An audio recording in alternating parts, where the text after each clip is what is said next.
కేడ్ IPS అధికారి కుటుంబానికి చెందిన 57 ఎకరాల భూమిని ఫోర్జరీ చేసి కొట్టేయాలనుకున్నారు ముగ్గురు కేటుగాళ్లు. భూపట్టాదారుడి ఫిర్యాదుతో వీళ్ల బండారం కాస్త బయటపడింది.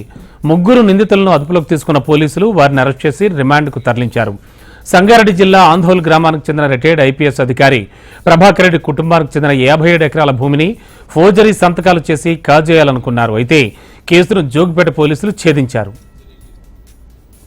ఇది కుట్రపూరితంగా దురుద్దేశంతో ఒక 57 ఎకరాల భూమిని ఫేక్ అగ్రిమెంట్ ఆఫ్ సేల్ అనేది క్రియేట్ చేసి 22,23 లక్షలకు దీన్ని చేజిక్కించుకోవాలనే ఉద్దేశంతో వేరే ఇంకొక వ్యక్తికి అమ్మి లాభ పొందాలనే ఉద్దేశంతో ఈ యొక్క ఫోర్జరీ కేసు మన దగ్గర మొన్న 6th రోజు రిపోర్ట్ అయింది.